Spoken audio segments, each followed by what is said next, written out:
Hello everybody, welcome to Ielts with teacher Jack. Today we'll be doing pronunciation practice with a method called the follow-up method. Basically, I will pronounce words from a reading article and you can follow behind me to correct minor incursions that you might have in your pronunciation, and as a result you might be able to get a better Ielts score.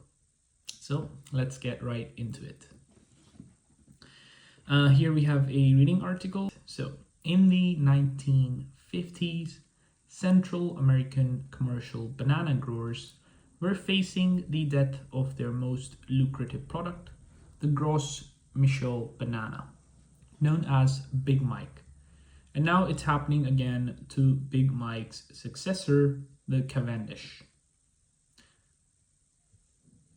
With its easily transported, thick-skinned and sweet-tasting fruit, the Gros Michel banana plant dominated the plantations of Central America.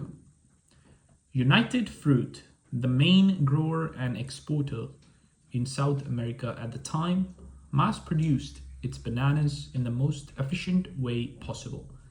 It cloned shoots from the stem of plants instead of growing plants from seeds, and cultivated them in densely packed fields. Unfortunately, these conditions are also perfect for the spread of the fungus Fusarium oxysporum,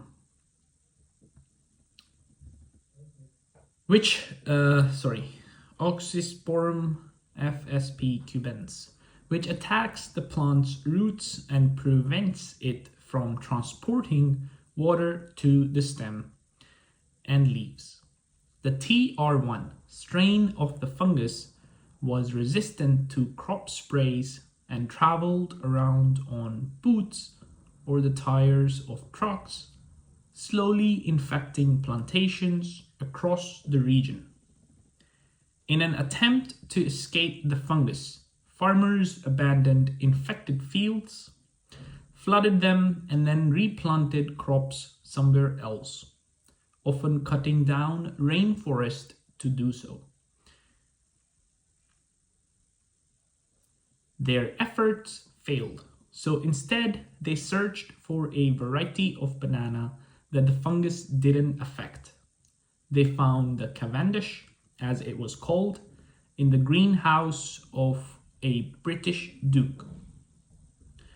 It wasn't as well suited to shipping as the Gros Michel, but its bananas tasted good enough to keep consumers happy. Most importantly, TR1 didn't seem to affect it. In a few years, United Fruit had saved itself from bankruptcy. Everybody, you can repeat and focus on this word, bankruptcy, by filling its plantations with thousands of the new plants, copying the same monoculture growing conditions Gros Michel had thrived in. And with this name, this could be Gros Michel or Gros Michel. It depends on the origin or how the person likes it to be pronounced. While the operation was a huge success for the Latin American industry, the Cavendish banana itself is far from safe. In 2014, Southeast Asia, another major banana producer, exported 4 million tons of Cavendish bananas. But in 2015, its exports had dropped by 46%. Thanks to a combination of another strain of the fungus, TR4, and bad weather. Growing practices in Southeast Asia haven't helped matters. Growers can't always afford the expensive lab-based methods to clone plants from shoots without spreading the disease. Also, they often aren't strict enough about cleaning farm equipment and quarantining infected fields. As a result, the fungus has spread to Australia, the Middle East and Mozambique, and Latin America. Heavily dependent on its monoculture Cavendish crops could easily be next. Now focus on the intonation here. I made a mistake. Since there is a dash here, there's a hyphen here. We need to say, and Latin America, heavily dependent on its monoculture Cavendish crops could easily be next. Racing against the inevitable, scientists are working on solving the problem by genetically modifying the Cavendish with genes from TR4 resistant banana species. Researchers at the Queensland University of Technology have successfully grown two kinds of modified plants which have remained resistant for 3 years so far.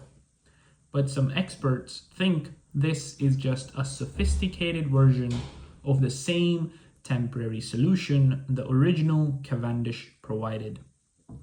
If the new bananas are planted in the same monocultures as the Cavendish and the Gros Michel before it, the risk is that another strain of the disease may rise up to threaten the modified plants too.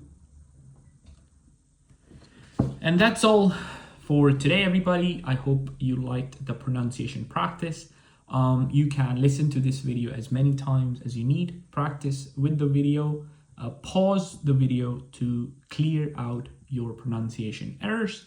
And then, as I said at the start, potentially gaining a higher band score in your Ielts. Thank you very much. See you in the next one.